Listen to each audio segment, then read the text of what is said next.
that was special for us instead. I love you, honeybee. Oh wait, no one around.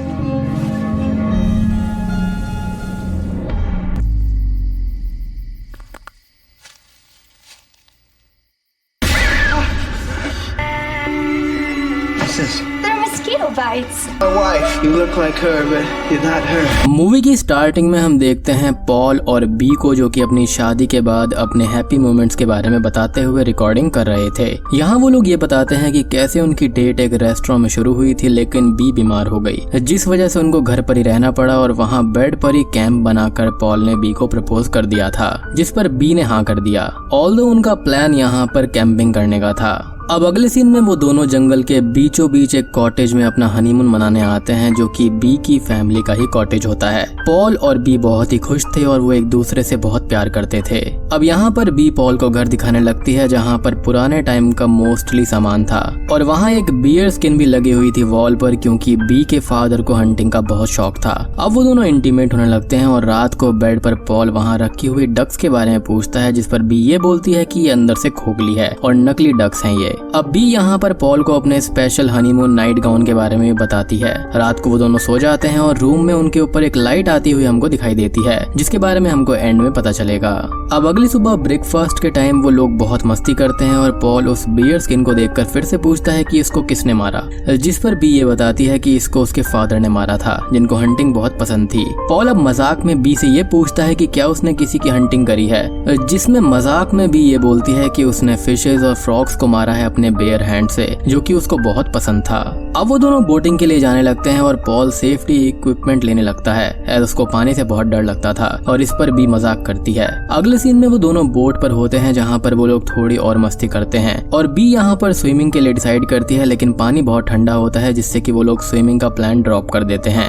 अब अगले scene में वो दोनों एक रेस्टोरेंट पर जाते हैं, जहाँ पर कोई भी नहीं था और अंदर जाने पर वो एक आदमी को देखते हैं, जो कि बहुत ही परेशान था और लाइट्स भी बहुत ज्यादा फ्लिकर हो रही थी। पॉल और बी उस आदमी से रेस्टोरेंट का पूछते हैं, तो आदमी गुस्से में ये बोलता है कि ये रेस्टोरेंट बंद है और फिर से लाइट्स फ्लिकर होने पर वो आदमी अपना लैंप गुस्से में तोड़ देता है। अब पॉल और बी वापस जाने लगते हैं कि तभी वो आदमी बाहर आता है और बी को बोलता है और उसको याद दिलाता है कि वो उसका बचपन का दोस्त विल है। बी विल से मिलकर बहुत खुश होती है और वो लोग आपस में बात करने लगते हैं और विल ये बताता है कि ये रेस्टोरेंट उसकी वाइफ एनी की फैमिली का है, जिसको विल ही संभालता है। अब विल की वाइफ एनी वहाँ पर आती है, जो कि थोड़ा सा अजीब बिहेव कर रही थी और वो पॉल और बी से जाने का बोल देती है और थोड़ी सी हाइपर भी हो जाती है, जिसको विल संभालने लगता है और वो उन दोनों से ये बोलता है कि एनी की यहाँ पर तबीयत थोड़ी सी खराब है और इसलिए ही वो ऐसा कर रही है। अब पॉल और बी वहाँ से निकल जाते हैं। अब घर पर आकर बी विल और उसकी वाइफ के बारे में सोचती है और पॉल उसको लाइट अप करने की कोशिश करता है और वो उससे मजाक करता है कि विल उसका एक्स लवर होगा। अब वो दोनों सो जाते हैं और कुछ ही देर के बाद में पॉल का अलार्म रिंग होने लगता है और वो फिशिंग के लिए जाने लगता है, लेकिन बाहर काफी अंधेरा था, तो वो चेक कर रहा होता है तो अभी सुबह होने में बहुत ज्यादा टाइम था और वो वापस सोने चला जाता है। अब बेड पर पॉल को बी नहीं मिलती, फिर वो उसको ढूंढने लगता है, बट वो उसको कहीं पर भी नहीं मिल रही थी। पॉल घर के अंदर सब जगह ढूंढता है और उसको घर में मौत घूमते हुए भी दिखाई देते हैं, यानी कि वो बटरफ्लाई काइंड ऑफ इंसेक्ट जो होते हैं। अब वो बाहर जाकर बी को ढूंढता है और अब तक वो बहुत ही ज्यादा परेशान हो जाता है, क्योंकि बी कहीं पर भी नहीं मिल रही थी। अब पॉल को जंगल में से थोड़ी सी हलचल की आवाज सुनाई देती है और वो उधर जाकर काफी आगे जंगल में चला जाता है, जहाँ पर उसको बी नेकेड हालत में मिलती है और वो वहाँ पर बेहोश थी, जिसको पॉल होश में लेकर आता है और वो उसको वापस घर ले आता है। अब घर पर पॉल ये पूछता है कि बी वहाँ पर क्या कर रही थी और वो वहाँ पर कैसे पहुंची। यहाँ पर पॉल बहुत ही ज्यादा परेशान हो गया था और बी की स्किन भी बहुत ही ज्यादा कोल्ड हो चुकी थी। बी पॉल से बोलती है कि वो शायद से स्लीप वॉकिंग करते हुए वहाँ पर चली गई होगी और वो बिल्कुल ठीक है, उसको कुछ भी नहीं हुआ है। पॉल बी से उसके नाइट गाउन के बारे में पूछता है और बी यही बोलती रहती है कि वो ठीक है और पॉल टेंशन ना ले। रात को बी सो जाती है और पॉल उसके लिए काफी टेंस होता है। अगली सुबह बी पॉल के लिए ब्रेकफास्ट बना रही होती है और पॉल ये देखता है कि बी ने ब्रेड जला दी है और वो नॉर्मल ब्रेकफास्ट में भी मिस्टेक कर रही थी। पॉल पूछता है कि उसको हुआ क्या है, तो बी बोलती है कि वो ठीक है, बस थोड़ा सा फनी फील कर रही है और पॉल उससे बोलता है कि उसको डॉक्टर के पास में जाना चाहिए, जिस पर बी मना कर देती है। पॉल अब यहाँ पर कॉफी लेता है तो वो भी बनी हुई नहीं थी, मतलब कि बीन्स और वाटर अलग अलग रखे हुए थे, जो की बात पॉल को काफी अजीब लगती है कि बी ये मिस्टेक्स क्यों कर रही है, क्योंकि ऐसा बी कभी भी किया नहीं करती थी। वो दोनों अब रिवर पर जाते हैं जहाँ पर पॉल एक फ्रॉग के साथ मजाक करता है जिस पर बी का कोई भी रिएक्शन नहीं होता, जो पॉल को अजीब लगता है। बी फ्रॉग्स का मजाक हमेशा करती थी। अब बी रिवर के ठंडे पानी में स्विम करने लगती है जो कि अनदर अजीब चीज थी क्योंकि वो ठंडे पानी से दूर रहती थी। घर आकर पॉल बी से फिर पूछता है कि उसको हुआ क्या है, तो वो फिर से बोलती है कि ये सिर्फ थकान है और कुछ नहीं है, वो ठीक हो जाएगी। अब बातों ही बातों में पॉल बी की थाइस पर कुछ मार्क्स को नोटिस करता है और उनको बी छुपाने लगती है और बोलती है कि ये मॉस्किटो बाइट्स होंगी, जिस पर पॉल बोलता है कि वो ऐसे नहीं होते। तभी बी वहाँ से उठ जाती है और सोने चली जाती है ये बोलकर कि उसको नींद आ रही है। पॉल अब सोते टाइम बी के उन मार्क्स को देखता है जो कि थोड़े से अजीब थे। अब पॉल जंगल में उस जगह पर जाता है जहाँ पर रात में बी मिली थी और वहाँ पर उसको बी का नाइट गाउन मिल जाता है जिस पर कुछ अजीब सा लिक्विड लगा हुआ था और वहाँ पर पॉल को एक से ज्यादा फुटप्रिंट्स भी मिलते हैं जिससे कि वो समझ जाता है कि उस रात बी अकेली नहीं थी। पॉल अब घर आता है तो उसको बी मिरर के सामने कुछ बातें बोलते हुए दिखाई देती है जो कि सम काइंड ऑफ डायलॉग्स की प्रैक्टिस करते हुए हमको दिख रही थी कि उसको क्या बोलना है किस सिचुएशन पर। पॉल अब वहाँ से चला जाता है और वो दिन और रात में यहाँ पर बी को ही ऑब्जर्व करता रहता है कि वो थोड़ी सी अजीब तो हो गई है और रात में वो उसके साथ इंटीमेट होने लगता है, लेकिन बी पॉल को रोक देती है और वही बात बोलती है जो वो मिरर के सामने प्रैक्टिस कर रही थी कि उसको हेडेक हो रहा है। पॉल को ये बात अजीब लगती है और वो पूछता है कि वुड्स में उस रात कुछ हुआ था क्या, जिस पर बी मना कर देती है और ये बोलती है कि वो सिर्फ स्लीप वॉकिंग कर रही थी। पॉल ये बोलता है कि क्या बी उसको दूर रखना चाहती है फिजिकली, जिस पर बी मना करती है कि ऐसा कुछ भी नहीं है। पॉल अब उससे ये बोलता है कि वो अपना स्पेशल हनीमून नाइट गाउन पहन कर आए, जिस पर बी बोलती है कि वो गाउन उसने लॉन्ड्री के लिए एक सूटकेस में डाला है और ये बातें जो थी वो बी अंदाजा लगाते हुए बोल रही थी। पॉल को कुछ भी समझ में नहीं आता कि बी को आखिर हुआ क्या है और वो बहुत ही ज्यादा परेशान हो जाता है क्योंकि वो अपनी जिस वाइफ को जानता था वो वैसा बिहेव ही नहीं कर रही थी। इट वॉज लाइक कि शी वॉज अनदर पर्सन। अब रात को पॉल इन सब के बारे में सोच ही रहा होता है और बी अचानक से ही बाहर चली जाती है और वापस आने पर पॉल उससे ये पूछता है कि वो कहाँ पर गई थी, तो वो ये बोलती है कि वो पानी पीने के लिए गई थी, लेकिन तभी पॉल उससे क्रॉस क्वेश्चनिंग करता है कि उसका ग्लास कहाँ पर है, जिसका वो ऑब्वियसली कोई भी जवाब नहीं दे पाती। खैर अब वो दोनों सो जाते हैं और कैबिन के बाहर से एक लाइट को आता हुआ हम देख पाते हैं जो कि सब जगह पर जा रही थी और पॉल की नींद खुलने पर वो उस लाइट को देखता है और बाहर जाकर चेक करता है अपनी गन के साथ में जाकर। अब बाहर पॉल को वुड्स में कोई खड़ा हुआ दिखाई देता है जो कि पॉल को देखकर वहां से चला जाता है और पॉल उसके पीछे भागता है, लेकिन वो पर्सन या फिर कोई भी चीज जो होती है वो वहां से जा चुकी थी और पॉल उसको डराने के लिए गन शॉट भी फायर कर देता है। अब इस चीज से होता यह है कि घर पर बी भी जाग जाती है और वो बालकनी पर आती है और पॉल अंदर जाकर सभी विंडो और डोर्स को बंद करने लगता है और बोलता है कि बाहर कोई था जिसको चेक करने वो वुड्स में जाएगा, जिस पर बी उसको रोकने लगती है। पॉल बी से बोलता है कि कोई तो जरूर था, बट बी बार बार बोलती है कि कोई भी नहीं था। पॉल उससे ये भी बोलता है कि वुड्स में उसके साथ में कोई और भी था क्या, और बी उसको सच बता दे क्योंकि उसने फुटप्रिंट्स देखे हैं और वो बी से प्यार करता है, कुछ भी नहीं कहेगा, जिस पर बी मना कर देती है और वो ये कहती है कि वहाँ पर कोई भी नहीं था। अब पॉल का यहाँ पर जो शक होता है वो विल पर था। वो बी से बोलता है कि क्या उस रात विल उसके साथ था, जिस पर बी मना करती रहती है और अब पॉल बी को उसका नाइट गाउन दिखाकर ये बोलता है कि बी झूठ क्यों बोल रही है उस रात के बारे में, और ये पॉल को जंगल में वहीं पर मिला है जहाँ पर बी मिली थी। बी ये बोलती है कि वो तो स्लीप वॉकिंग कर रही थी तो उसको कुछ भी याद नहीं है और वो काफी ज्यादा कंफ्यूजन में थी। उन दोनों का काफी झगड़ा हो जाता है और पॉल बोलता है कि वो सिर्फ बी को प्रोटेक्ट करना चाहता है और बी भी उससे झगड़ा कर देती है कि वो उनके स्पेशल टाइम को खराब कर रहा है। रात को वो दोनों अलग अलग रूम्स में सोते हैं जहाँ पर वो दोनों ही बहुत परेशान थे।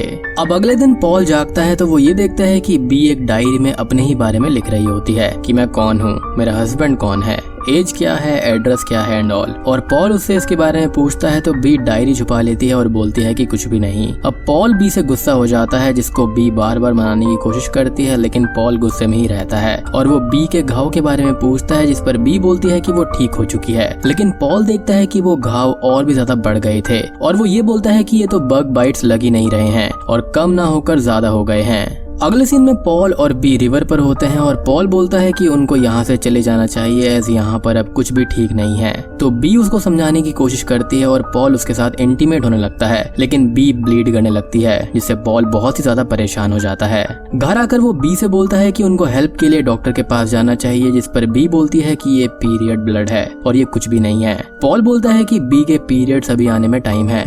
खैर अब पॉल बाहर जाने लगता है ये पता करने के लिए कि आखिर बी को हुआ क्या है, जिस पर बी उसको रोकती रहती है। पॉल अब विल के घर पर जाता है जहाँ पर उसको एनी मिलती है, जो कि अभी काफी अजीब बिहेव कर रही थी और पॉल उससे विल के बारे में पूछता है तो वो बोलती है कि विल तो छुपा हुआ है और ये बात पॉल को काफी अजीब लगती है।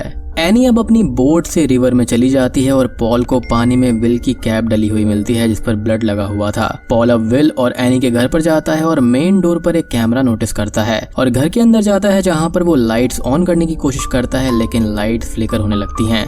अब पॉल उस कैमरा की फुटेज को देखता है जहाँ पर एनी उसी सेम लाइट के पीछे जा रही थी। ये वही सेम लाइट है जो कि पॉल ने अपने घर पर भी देखी थी। अब पॉल को यहाँ पर दीवार पर लगे हुए कुछ नोट्स दिखाई देते हैं जिस पर वैसी ही बातें लिखी हुई थी जैसे कि बी अपनी डायरी में लिख रही थी कि मैं एनी हूँ, मेरा हस्बैंड विल है एंड ऑल। पॉल ये सब देखकर परेशान हो जाता है कि यह है क्या। अब स्ट्रेंजली पॉल उन पेपर्स पर भी उसी लिक्विड को नोटिस करता है जो कि बी के नाइट गाउन पर लगा हुआ था। पॉल अब वहाँ से जाने लगता है और हम उसके पीछे किसी शैडो को देखते हैं। पॉल घर पर आ जाता है और बी की डायरी उठाकर पढ़ने लगता है और बी भी अब तक यहाँ पर आ जाती है और पॉल उससे पूछता है कि डायरी की बातों के बारे में और अपने बारे में बताने को बोलता है। तो बी किसी रटी हुई चीज की तरह जवाब देने लगती है कि मैं कौन हूँ, मेरा पति कौन है, मैं कहाँ पर पैदा हुई, एटसेट्रा एटसेट्रा। पॉल बी से पूछता है कि आखिर हो क्या रहा है और एनी और बी आधी रात में क्यों जाग जाती हैं, बाहर कौन खड़ा रहता है और वो विल नहीं है क्योंकि विल की ब्लड वाली कैप पॉल को मिली थी। बी बोलती है कि वो पॉल को प्रोटेक्ट करना चाहती है और पॉल अब गुस्से में कार कीज को ढूंढने लगता है जो कि उसको कहीं पर भी नहीं मिलती और वापस जाता है बी से पूछने तो वो वॉशरूम में होती है और वो खुद के प्राइवेट पार्ट में किसी चीज को धकेल रही होती है जिससे कि वो बहुत ही ज्यादा ब्लीड भी कर रही थी और पॉल डोर ओपन करके इस भयानक नजारे को देख लेता है। अब पॉल के आने से बी घबरा सी जाती है और वो पॉल को वापस बेड पर जबरदस्ती ले जाने लगती है। बेड पर आकर पॉल बी से पूछता है कि आखिर हो क्या रहा है और उसको I love you honey bee बोलता है जिसका बी हमेशा से ही एक अलग जवाब दिया करती थी बट आज वो कुछ भी नहीं बोलती। तो पॉल पूछता है कि बी का जवाब क्या होता था जिस पर बी बोलती है कि हमें याद नहीं है। वो दोनों अब बहस करने लगते हैं और बेड से नीचे गिर जाते हैं और बी पॉल को बांधने लगती है लेकिन पॉल बी को ही बेड से बांध देता है और बोलता है कि वो बी है ही नहीं जिस पर बी बोलती है कि वो कैसे यकीन दिलाए कि वही उसकी वाइफ है। बी अब यहाँ पर रोने लगती है और पॉल पूछता है कि वो रो क्यों रही है। तो बी बोलती है कि इससे पॉल उसको छोड़ देगा और पॉल को बी के माथे पर फिर से वही अजीब सा लिक्विड दिखाई देता है। पॉल अब बी से उनकी फर्स्ट डेट और प्रपोजल के बारे में सवाल करता है जिस पर बी बोलती है कि उसको पॉल ने कैंपिंग के टाइम पर प्रपोज किया था जबकि ऐसा कुछ भी नहीं था और पॉल ने उसको घर पर ही प्रपोज किया था क्योंकि वो कैंपिंग के लिए जा ही नहीं पाए थे। पॉल अब यहाँ पर बहुत ही ज्यादा परेशान हो जाता है और वो ये बोलता है कि वो बी जैसी दिखती है, स्मेल करती है लेकिन बी है नहीं और वो उससे सवाल करने लगता है कि रियल बी है कहाँ पर। तभी पॉल यहाँ पर बी के प्राइवेट पार्ट पर हाथ रखता है तो उसको एक बहुत बड़ा सा पेड़ या फिर कोई एलियन क्रीचर जैसा फील होता है जिसको वो बाहर निकालता है और बी भी उसे बाहर निकालने का बोलती है। पॉल उस चीज को बाहर निकाल देता है जो कि काफी अजीब था और किसी तरह का मॉन्स्टर या फिर पेड़ जैसा लग रहा था और वो जो चीज थी वो लिविंग थी लेकिन बाहर निकलने से वो चीज मारी जाती है। लुक्स लाइक कि बी को किसी ने पजेस किया था या फिर उसको कोई कंट्रोल कर रहा था एलियन। पॉल अब रूम से बाहर आ जाता है क्योंकि वो परेशान हो चुका था और उसको ये सब देखकर काफी अजीब लग रहा था और उसे यकीन ही नहीं होता कि उसके साथ में हो क्या रहा है। तभी घर की लाइट्स भी फ्लिकर होने लगती हैं। अब तभी बी भी बाहर आ जाती है पॉल के पास में और पॉल उससे बोलता है कि उसको यहाँ से ले जाएगा जिस पर बी रोते हुए ये बोलती है कि पॉल कुछ भी नहीं कर पाएगा, यहाँ से वो लोग नहीं जा सकते। बी अब आगे ये बोलती है कि उस रात उन लाइट्स में से उसने कुछ लोगों को देखा जो कि सही से दिख भी नहीं रहे थे और उनकी आकृति यानी कि आउटलाइन सी शो हो रही थी और उन्होंने बी के साथ में कुछ किया और वहां से चले गए लेकिन बी उनको अपने अंदर फील कर पा रही है और वो जानती है कि वो क्या जानते हैं, क्या चाहते हैं और बी को क्या करना चाहिए और वो बी को ले चुके हैं और अब ये सिर्फ बी की बॉडी है और असल जो बी है अंदर से वो जा चुकी है। वो आगे ये बोलती है कि वो टेप से, वेडिंग रिकॉर्डिंग से सब कुछ याद कर लेगी। पॉल को ये सब कुछ समझ में नहीं आता और वो यहाँ से जाने की बात बोलता रहता है और अब सडनली उस पर लाइट आती है और बी बोलती है कि उनको पॉल की जरूरत नहीं है और वो पॉल से छुटकारा पाना चाहते हैं और बी सडनली पॉल पर अटैक करके उसको बेहोश कर देती है। सुबह पॉल को होश आता है तो वो खुद को एक बोट पर बंधा हुआ पाता है रिवर के बीचों बीच। बी उससे ये बोलती है कि वो पॉल को प्रोटेक्ट करने के लिए पानी में उसको फेंक देगी और उसको वो वहाँ पर छुपा देगी, जिसे सुनकर पॉल ये बोलता है कि वो पानी में सांस नहीं ले पाएगा और मारा जाएगा। वो बी को रोकने की कोशिश करता है लेकिन बी उसको एक एंकल से बांधकर रिवर में गिरा देती है। अब मूवी के आखिरी सीन में बी घर पर बैठकर उसके और पॉल की वेडिंग वीडियो को देख रही होती है और उसकी स्किन चेंज हो चुकी थी और आंखें भी चेंज हो चुकी थी और उसके पास तभी एनी आती है जो कि बी की तरह ही हो गई थी और वो दोनों उसी लाइट के पीछे पीछे वुड्स में चले जाते हैं जहाँ पर वही शैडोज जैसी चीजें जिनको हम क्लियरली नहीं देख पाते उनके साथ में कुछ करने लगती हैं। ये मूवी यहीं पर खत्म हो जाती है। तो दोस्तों ये थी हनीमून मूवी की कहानी। उम्मीद करता हूँ कि आपको ये थ्योरीज और मूवी पसंद आई होगी। वीडियो पसंद आई है तो लाइक कर देना, चैनल पर नए हैं तो सब्सक्राइब कर दीजिए।